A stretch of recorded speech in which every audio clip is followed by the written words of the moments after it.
Hello guys, welcome and welcome to exam preparation channel. मैं तोक सिंह सूर्यवंशी स्वागत करता हूँ आपके अपने चैनल एग्ज़ाम प्रिपरेशन। आज हम बात करेंगे कि कोरोना वायरस फैलने का सेकंड वेव आने के ज़िम्मेदार कौन हैं और कब जाके ये रुकेगा। इस टॉपिक पे हम बात करें। तो देखते हैं कि पहले देख लेते हैं किस टाइप की डिज़ीज़ है। वैसे तो सबको पता है, लेकिन फिर भी एक जनरल नॉलेज के हिसाब से, जनरल जानकारी के हिसाब से देख लेते हैं। ये है हमारी 3 टाइप की डिसीज़ होती हैं, एंडेमिक, एक एपिडेमिक और एक पैंडेमिक। तो एंडेमिक क्या होती है? एक पर्टिकुलर शहर में जो बीमारी फैलती है, तो वो हो जाती है अपनी एंडेमिक। अब कोई डिसीज़ जैसे एपिडेमिक, जैसे कि कोई कंट्री में फैल जाती है, तो वो हो जाती है एपिडेमिक डिसीज़। जैसे और कोई पैंडेमिक मतलब पूरे वर्ल्ड में फैल जाती है, तो ये पूरे वर्ल्ड में फैली हुई है, तो इसको बोलेंगे हम पैंडेमिक। मतलब कि ये हमारी कोरोना वायरस जो है पैंडेमिक डिसीज़। और एपिडेमिक जो हमारी है, वो स्पेनिश फ्लू जो आया था, आज से लगभग 1918 में आया था, तो लगभग 100 साल पहले जो आया था, तो वो थी एक एपिडेमिक डिसीज़। तो जिसमें देख सकते हैं कि इसमें बहुत लोगों की डेथ हुई थी, बहुत ज़्यादा लोगों की डेथ हुई थी, और ये एक बहुत खतरनाक टाइप का वायरस माना गया।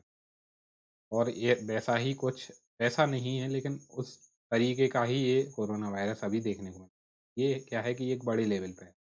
पहले जो था, वो एक एक कंट्री में फैला हुआ था, और जो अभी ये आया हुआ है, ये पूरे वर्ल्ड में फैला हुआ है। देख सकते हैं कि फर्स्ट वेव जो इसकी आई थी, वो सेकंड वेव से थोड़ी कम खतरनाक, और थर्ड वेव से भी, वो सॉरी, सेकंड वेव सबसे ज़्यादा खतरनाक थी, फर्स्ट और थर्ड से भी ज़्यादा खतरनाक। फर्स्ट वेव इसकी देख सकते हैं आप कि ऐसे कम खतरनाक थी, और सेकंड वेव में बहुत ज़्यादा डेथ हुई।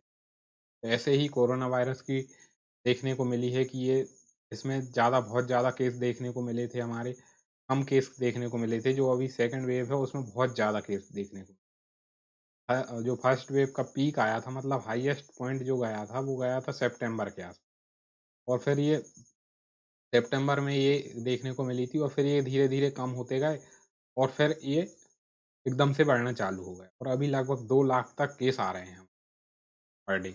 तो आप देख सकते हैं कि ये कितना खतरनाक होता जा रहा है। अभी सेकंड वेव हमारे लिए बहुत ज़्यादा खतरनाक होता ये है कि सेकंड वेव में हमारी गलती ही रही है कुछ ना कुछ।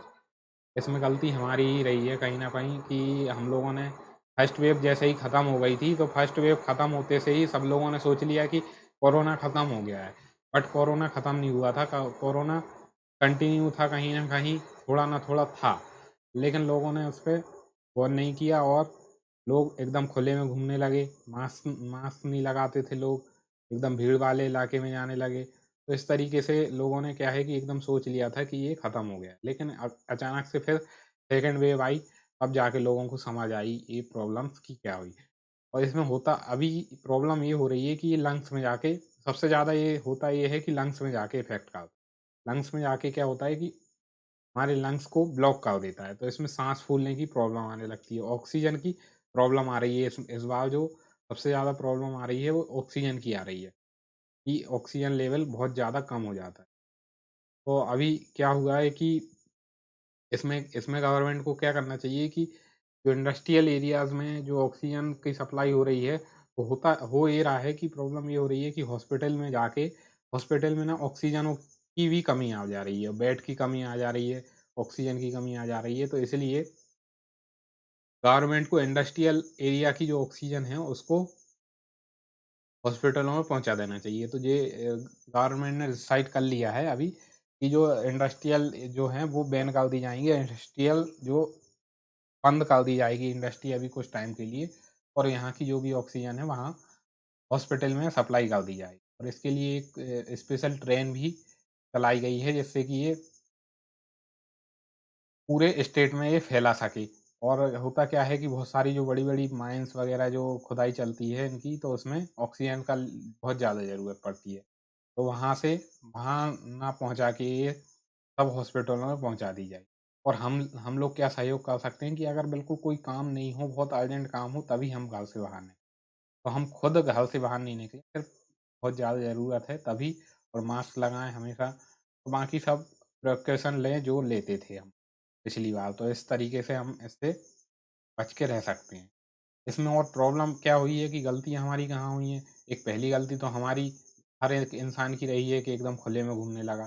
तो दूसरी गलती है गवर्नमेंट की कहाँ हुई है कि ऐसे में इनको कुंभ नहीं करवाना था। जो कुंभ मेला हुआ है, वहाँ से बहुत ज़्यादा केस बढ़ रहे हैं।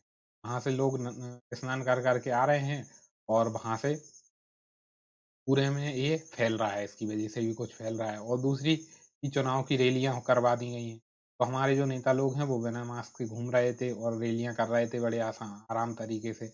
और फिर जो एकदम से बढ़ने लगा, तो तब जाके इन लोग को समझ आई है कि ये नहीं करवाना चाहिए। तो इसमें क्या है कि ये देखो, सोशल डिस्टेंसिंग का तो बिल्कुल भी पालन नहीं किया गया है इन ऐसी कंडीशनों में। तो इस पे क्या हुआ कि ऐसा नहीं करना चाहिए था, ये सब बंद कर देना चाहिए। इस पे बैन लगाना चाहिए था कि इस बार इलेक्शन नहीं होता तो भी चल जाता। क्या इंसान की जान से भी ज़्यादा ज़रूरी थोड़ी है इलेक्शन। इलेक्शन बाद में हो जाए कोई प्रॉब्लम नहीं। अभी इसका सॉल्यूशन क्या है? हमारे पास सॉल्यूशन यही है कि एक तो हम अपनी सेफ्टी से रहें और दूसरा ये है कि जो वैक्सीन है वो लगवा ली जाए। जो अभी ये गवर्नमेंट ने अलाउ कर दिया है कि 18 साल से ऊपर वाले जो लोग रहेंगे वो 1 तारीख से वैक्सीन लगवाएँगे।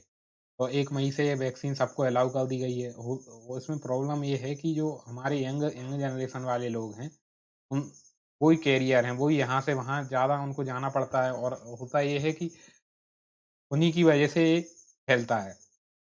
बच्चों की इम्यूनिटी सिस्टम थोड़ा अच्छा माना जाता है और 45 साल से ऊपर वाले एज ग्रुप के लोगों के लिए वैक्सीन लगभग लग गई है और लग रही है जिनको।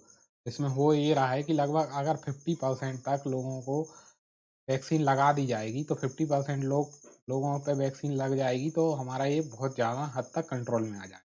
फिर इसमें हमारे चांस बहुत कम बढ़ जाएँगे। वैसे तो लगाना सभी को है, लेकिन लगभग जब तक 50% आएगी, तो ये कंट्रोल में हो जाएगा। लगभग 1 से डेढ़ महीने में ये हमारा सारा काम हो मतलब मई मई के तक हमें सँभल के रहना है। मई के लास्ट तक या जून के स्टार्टिंग तक हमें सँभल के रहना है और हमें अपना बचाव सुरक्षा करके रखना है।